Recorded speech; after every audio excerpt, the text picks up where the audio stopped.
All right, guys. So we're here with Dr. Molly Turco, who is the lead structural geologist at Applied Stratigraphics. And I'm Ali. I am a sedimentologist and stratigrapher by background, and I'm the CEO of Applied Stratigraphics. And we're making this video just to have an informal discussion about Synsedimentary faults versus tectonic faults. And I know for oil and gas folks, this is not that big of a deal because Synsedimentary faults occur in almost every depositional environment, going from fluvial, aeolian, all the way to deep marine. But for folks that are involved in mining, especially mining in sediment-hosted deposits, this distinction is super important because it's not just a matter of synsedimentary versus tectonic, it's a matter of syngenetic versus epigenetic mineralization. And I know folks get into a lot of heated debates regarding epigenetic versus syngenetic mineralization models, especially for a lot of these classic places in Australia. And I would actually argue, and I know this is going to piss some people off, I would actually argue that folks on both sides of the debate are almost never sedimentologists, and they don't even have the background needed to have an intelligent debate about something like that.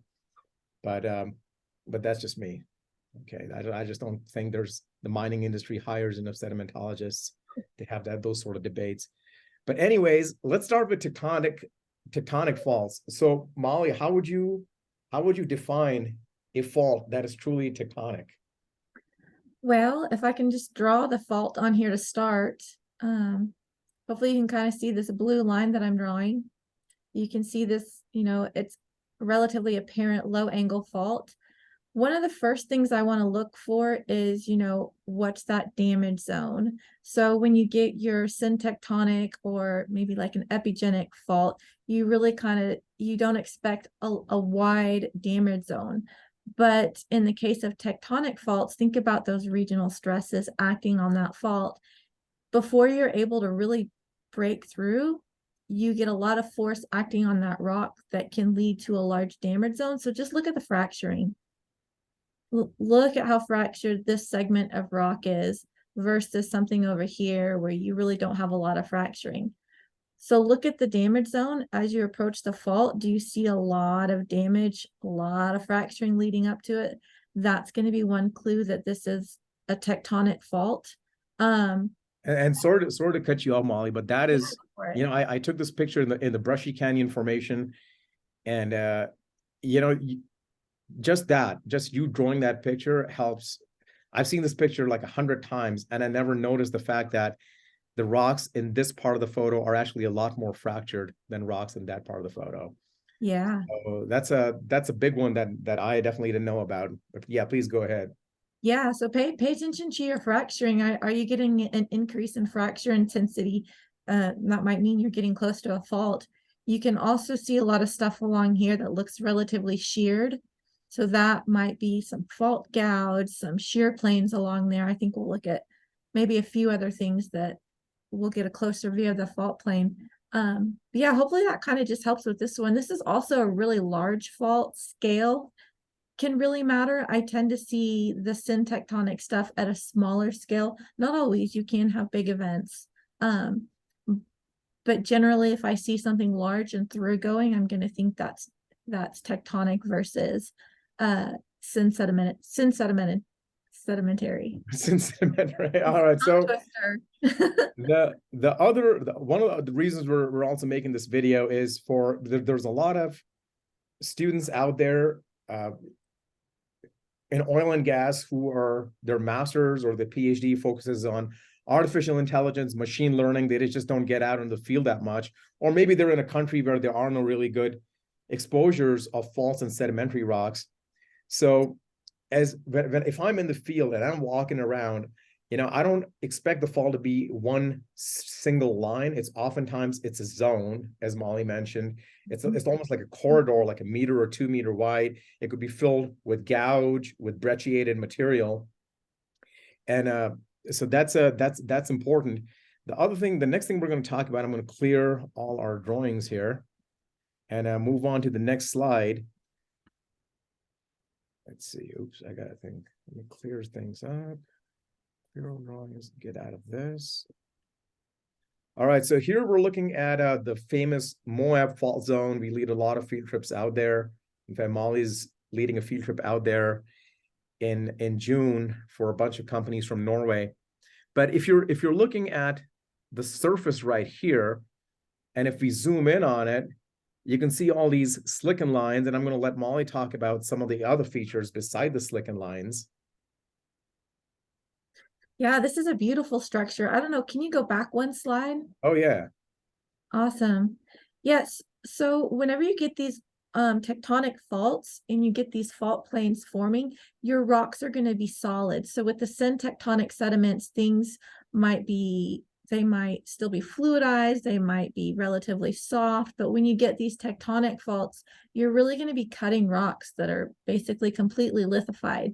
So when you get shearing along that, you can see these little lines on here.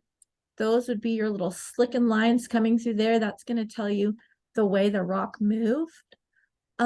Perpendicular to that, I can also see some little, what I would call like broken steps or slicken steps coming off like that. So if you rub your finger down the fault plane, in this case, it should be smooth. But if you run your finger up the fault plane, you'll run into those broken steps and it'll be relatively rough. So that tells you that the rock that was on top would have moved down in that smooth direction. And then there was another thing that I saw, if you want to go to your next slide. Yeah, let's clear the drawings off of this one. Okay. Oh, So those steps, are those the same as the same things they call steps and risers? maybe I Or don't are they usually different? call them that, so I don't want to say yes or no. Usually Okay. broken steps or slicken steps is really common. Okay. Here's another thing. It looks like maybe you had a fossil that was plucked out. Sometimes we call these cast and groove structures. If you get like a piece of rock or a gravel or a fossil in your fault plane, that can get plucked out. And then as that slides down the fault plane, it can leave a little groove, a little line in there. And usually that line will get smaller and smaller and smaller and smaller until it's gone. That's because you're grinding up that whatever was in there, whether it was a piece of fossil or gravel. So that's a great kinematic indicator. Once again, so here's that, looks like a fossil that was maybe plucked out. I see more slicken lines over here. Not lots of nice little broken steps over here as well. So all these things are great kinematic indicators that when this fault was active, those rocks were lithified. So I would want to say this is more likely to be a tectonic fault than a sedimentary fault. You can also, one of the things to consider is, what else do you know about the region? What do you know about the depositional environment? What do you know about the tectonic history? Does your tectonic history say, yeah, I expect to see faulting in this area because of this orogenic vent at this time, which postdates the rocks that I'm looking at, which should have been well lithified. So having that larger context can really be helpful. What else? So going back to just a broad scale definition. So what would you call a tectonic fault? Like how would you define a tectonic fault? In contrast to something else, or just Yeah. so I mean, if you think about like the oil and gas world, the opposite would be like sedimentary. So your fault displacement is occurring at the same time the rocks are being deposited, not because of some regional stress field acting on it, but maybe some localized event, like if you're in a high energy event, like a delta or something like that. I would expect sedimentary structures versus a tectonic fault. I mean, you can get faults that are going to be in response to regional stresses or even like a localized stress field. Whereas your syntectonic faults are going to be more in response to like gravity, fluids moving around. Maybe if your sediments are kind of sliding down a slope or moving because they're still soft, things like that would make sense to put that in the synsedimentary or kind of syngenetic fault system versus the tectonic ones.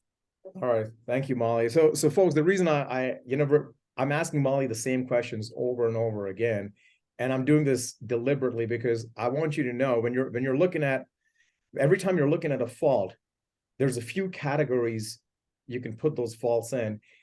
And if they're not going into the tectonic category, and then yeah, there's always that freak of nature, those catastrophic faults, like like Sudbury, this huge asteroid or meteorite crashes in, it creates a crater, everything's collapsing, and there's something like that, or the Chicxulub crater in the Gulf of Mexico. So things apart from meteor craters, or even ring fractures associated with the collapse of calderas.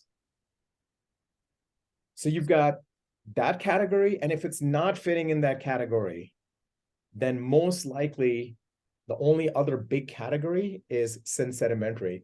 Now, there's different terms for that. You don't have to call them synsedimentary if you don't like that. There's people that have used the term growth fault. I'm not a big fan of that term, but yeah, it does exist. It is out there. So there's growth faults. Some people like to call them gravity faults. Some people, depending on what kind of depositional system folks are working on, like, when people talk about mass transport deposits, I've heard people referring them as glide planes within the mass transport deposit. And it's still a fault. You can call it a glide plane if you want. But bottom line is, if it's not tectonic and if it's not a freak of nature, catastrophic, then it's synsedimentary. And like I said, you can choose different terms for it. You can use one of the existing terms. I would avoid coming up with your own term, like post-sedimentary. That's just not in the literature anywhere, but hey, you can call it whatever you want. But I think the other thing, when Molly's been kind enough to talk about truly tectonic faults, I'm going to talk about a little bit about how do you know it's synsedimentary. So the very first thing is, you got to have context. Yes. Okay. So I see people posting pictures on LinkedIn, Facebook, Insta, whatever you're on, all the time. And it's a cool picture. And then they're like, tell me what you can say about this. In fact, the other day I saw a guy holding a picture of a pebble in his hand, and he was like, what can you tell me about this? So context is key. If you don't have context, chances of you getting it right are pretty slim. So, for example, you look at this picture and you're like, all right, the faults are fairly obvious. When you're looking at this, for the person who took this picture at the outcrop, they have the luxury of standing up, looking around, and they're like, oh, well, it's not just them. It's this whole series of faults right here. And not only am I seeing a bunch of faults, I'm seeing soft sediment deformation. And then I could move 100 meters away from that outcrop, and when I look at the overall outcrop, and I'm like, this is a jumbled up mess. Okay, there is a ton of soft sediment deformation here. And when I see a ton of soft sediment deformation, and then I see this really thin interval, an interval which is a meter or less in thickness that has faults in it, well, you know what? There's a very, very high probability that those were formed either during or shortly after deposition. Another term that people use for synsedimentary faults is gravity faults. I really like that term because gravity is oftentimes the driver to create these. What's even worse than commenting or trying to figure out a picture from an outcrop is a picture from a core, because I've described over 7 kilometers of core, and of course I'm not going to put the boring parts on LinkedIn. I don't want to bore people. This is supposed to be eye-catching. It's clickbait. So I take off the 7 kilometers I've ever looked at, I put on the coolest pictures I can possibly find. So here you can see, I'm going to move our cameras. You can see this little part right here. It's about 10-12 centimeters long, and yeah, the faults look super cool. And then you can see some more faults right here. But what's important is that what you're looking at right there is a very, very small part. So if this is one core box, I'm going to zoom in on it. That's the itty bitty fault right there. So of course, that's what I'm going to take a picture of, and that's what I'm going to post on LinkedIn, because I'm not going to post pictures of the boring part on there. All right. But what's important is, how do you know it's sedimentary? Well, guess what? The layers above it are not deformed. The layers below it are not deformed. The deformation is constrained within this very thin interval. And then you have to think about, again, context. What is the environment of deposition? There's certain environments of deposition that are more conducive to producing large-scale deformation versus others. For example, this one, you want to draw the fault on there, Molly? Yeah. So We look while at she's the drawing the size of fault, attachment. yeah, go right ahead. Then we're going to go into the syncline. Yeah, so this is a picture I actually took in a hotel in Indonesia.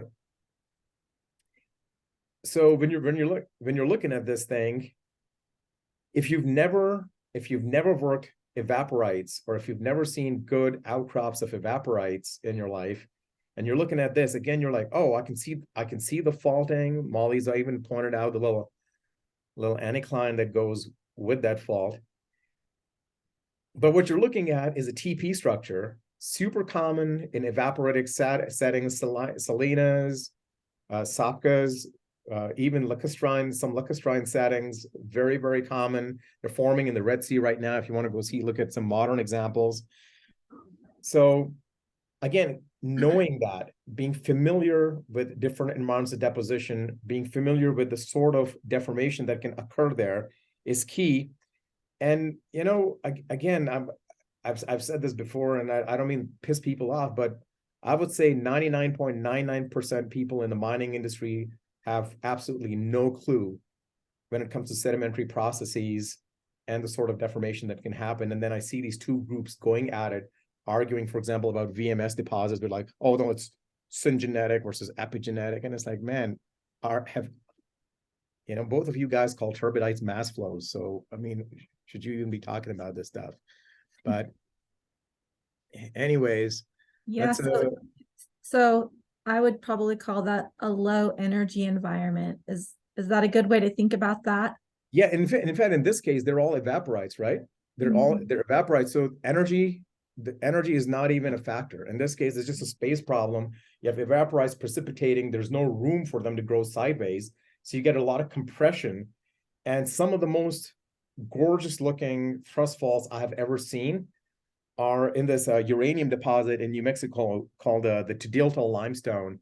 And these are all lacustrine evaporites and carbonates, where you get just some of the most classic thrust faults I've ever seen. All right, here's another example. This is a delta front. If you're going to look at a delta front, now this is what Molly was referring to when we talk about energy. Yeah. Super high rates of deposition. Sediment is just being dumped right there. And oftentimes you're depositing sands on top of soupy muds. Everything is slipping around. Molly, did you want to draw oh, look at you. You're on top of it. Yeah, you're on top of it. All right, so you got the fault in there already. So again, if I've got a core that's going through this thing, okay, right there, and all you're seeing is that displacement right there, and you're like, oh, well, I wonder if it's syngenetic or if it's synsedimentary or if it's tectonic. Well, again, you have to look at the big picture. The big picture is you're in the deltaic succession, and if you're a deltaic succession, you should expect soft sediment deformation at every scale. Yeah, you see really high energy beds. You see lots of soft folding. So I know those folds would have formed before that rock was lithified. I mean, these rocks right above it are the same exact age, but yet they're flat. So yeah, kind of looking at those types of clues tells me that there's a lot of sedimentary deformation. This fault obviously does not cut the beds up here that are flat. So big clues that I'm looking at sedimentary or syngenetic faulting if I'm looking for minerals. excellent, Molly. So let's clear these out. Let's go to the next slide.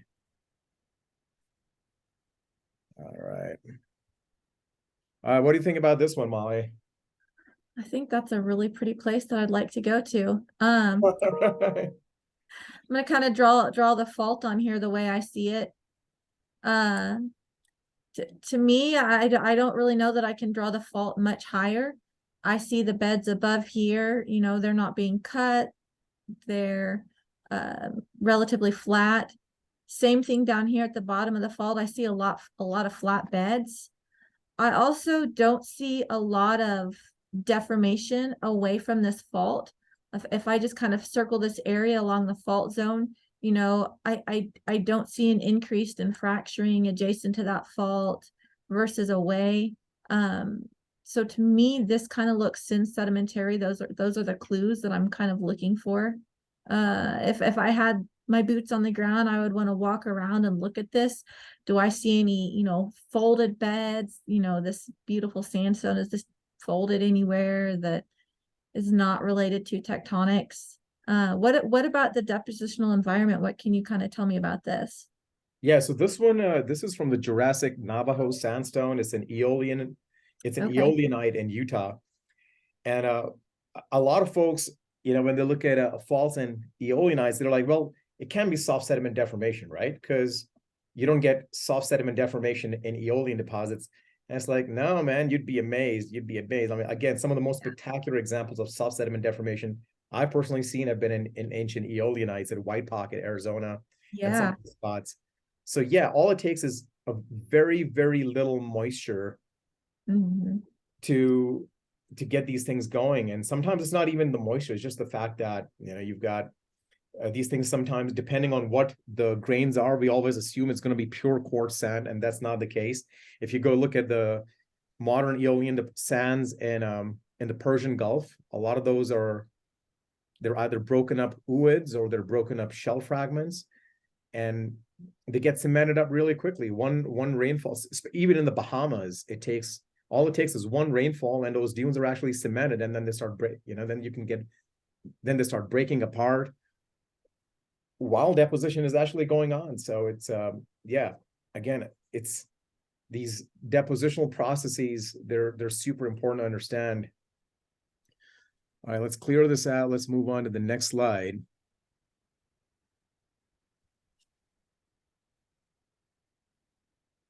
All right, what about that one, Molly? That's from New Zealand. The rocks are Oh turbidites. man.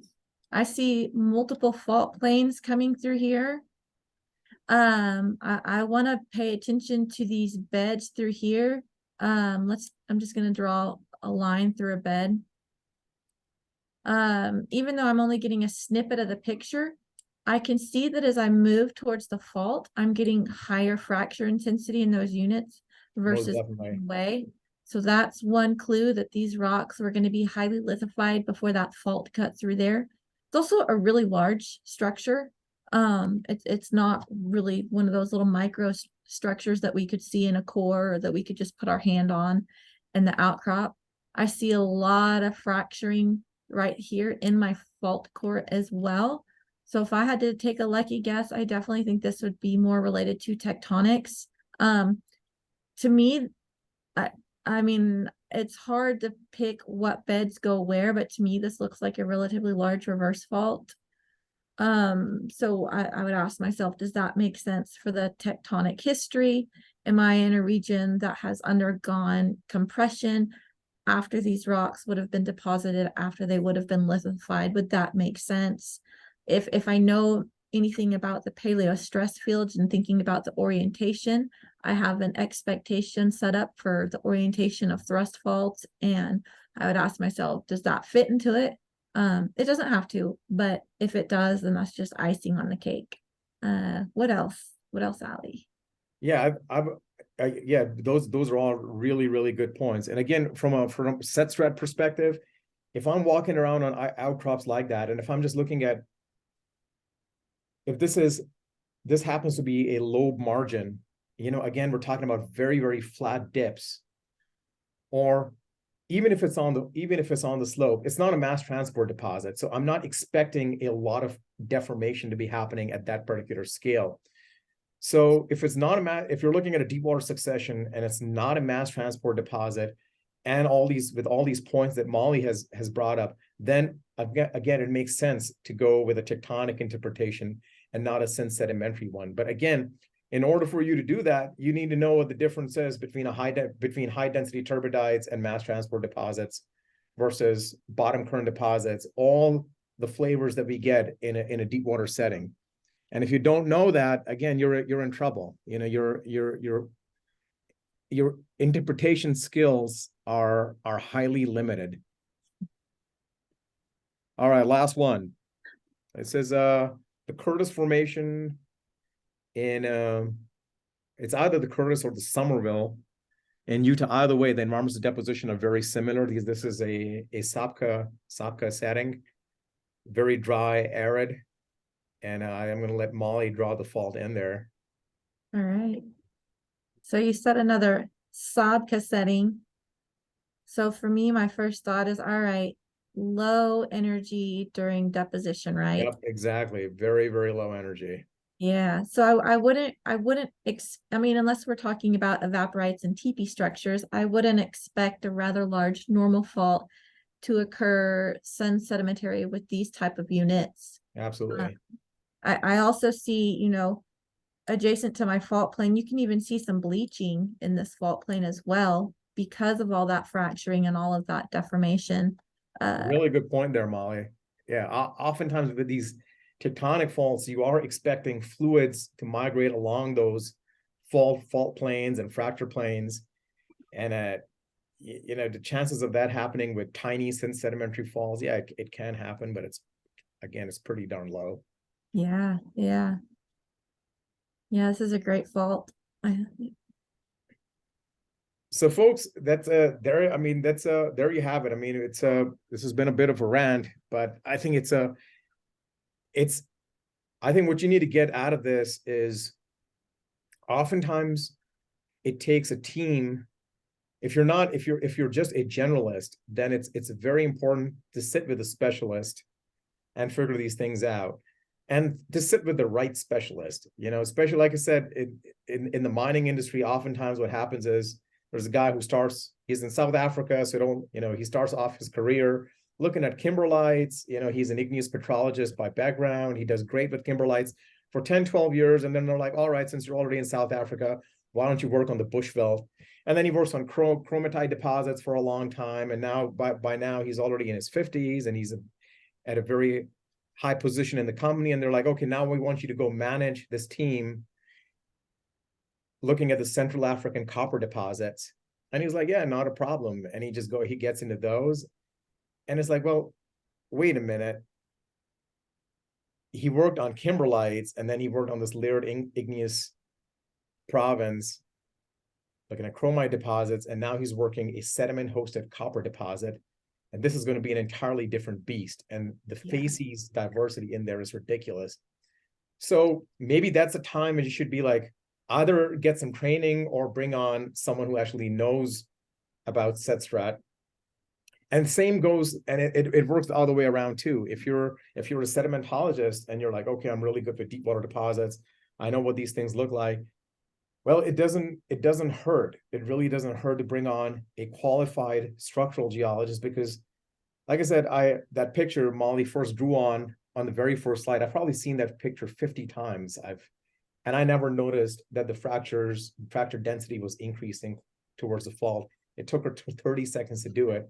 And the reason it's taken her 30 seconds to do it now is because she's been doing this for 15, 20 years now. Okay, so, and this is her specialty. So I can't stress that enough. But we appreciate you guys watching the video. And if you like this, let us know and we can make some more videos like this for you.